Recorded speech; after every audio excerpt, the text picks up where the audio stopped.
विधानसभा चुनाव के लिए सीकर के फतेहपुर से उम्मीदवार की घोषणा के बाद भाजपा में खुली बगावत हो गई है। टिकट नहीं मिलने से नाराज भाजपा नेता मधुसूदन बिंडा ने आज फतेहपुर में आम सभा का आयोजन किया, जिसमें हजारों लोगों की मौजूदगी में उन्होंने सीएलसी निदेशक श्रवण चौधरी को भाजपा की टिकट दिए जाने पर नाराजगी जताते हुए उम्मीदवार नहीं बनाए जाने पर निर्दलीय चुनाव लड़ने की घोषणा भी कर दी। उन्होंने कहा कि भाजपा आलाकमान या तो 2 दिन में उम्मीदवार बदल दे, यदि ऐसा नहीं किया गया तो वे चुनाव में निर्दलीय मैदान में उतरेंगे।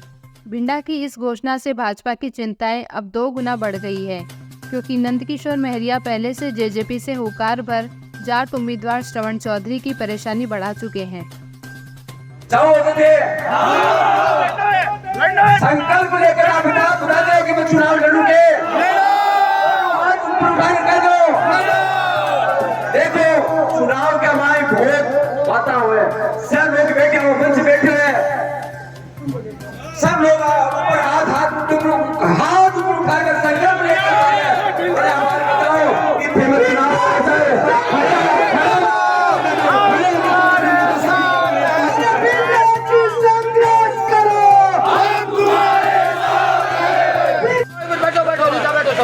सुनो, मैं तो पिसाड़ो कोनी मेरे गणित पिसा भी कोनी ये बोलो पिसा देशोगे ये समय देशोगे समय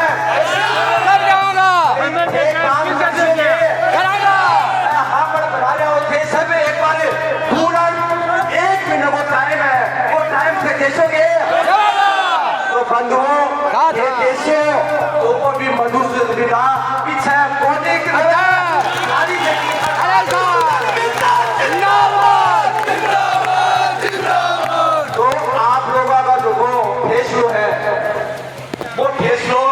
मत है और होगा बंदो कमर कश नहीं पड़ेगी ठंड है।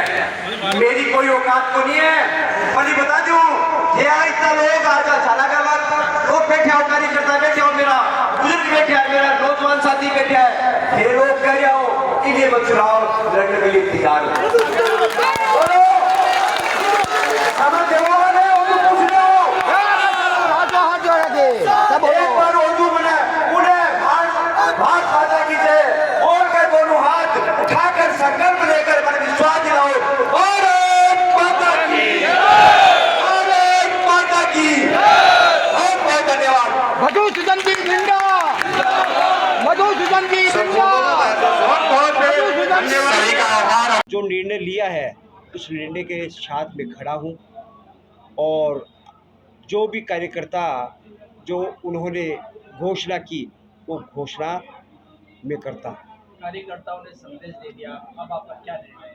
कार्यकर्ताओं का संदेश ही सबसे सर्वोपरि है। वो संदेश आप उसका सार आपने समझ लिया होगा कि कार्यकर्ता क्या चाहता है।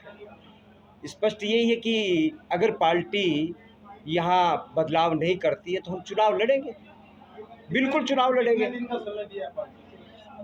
आपने सुना होगा कि हमने 2 दिन का समय पार्टी को दिया है और पार्टी पुनः विचार करती है तो निश्चित रूप से हम पार्टी का स्वागत करेंगे और नहीं तो हम डट कर चुनाव लड़ेंगे। पार्टी की जो डैमेज कंट्रोल कमेटी है उनमें किसी ने आपसे संपर्क नहीं साहब, हमने तो किसी ने भी हमारे से कोई संपर्क नहीं किया।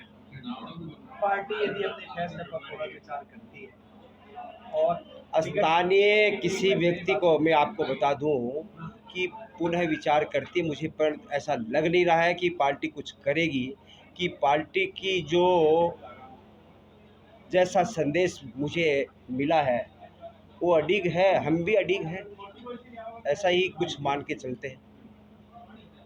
परिवर्तन यदि करते हैं तो आप पुनः विचार सभी कार्यकर्ताओं से पूछ कर कार्यकर्ता जो कहेंगे वो करने के लिए तैयार रहेंगे। आपने आलाकमान को अपना संदेश भिजवाया है? जी भिजवा दिया ना, आपके माध्यम से भिजवा रहा हूँ। इससे पहले भी भिजवाया गया है कि स्थानीय किसी व्यक्ति या किसी कार्यकर्ता को जो काम पार्टी का कर रहे हैं थोपने का काम हम कभी भी सहन नहीं करेंगे। पार्टी ने जो अप्रत्याशित फैसला लिया है नए उम्मीदवार का, तो वो आप देख रहे हैं ना, इसका आधार क्या, किस कारण दिया होगा? मुझे तो ऐसा लग नहीं रहा है कि पार्टी ने कुछ सोच विचार किया है। एक थोपने का काम किया है। उनको लग रहा था क्या काहे का सर्वे था। आप ये देख रहे हैं कि आज पूरे विधानसभा का हर कार्यकर्ता दुखी है, हर वर्ग का कार्यकर्ता दुखी है।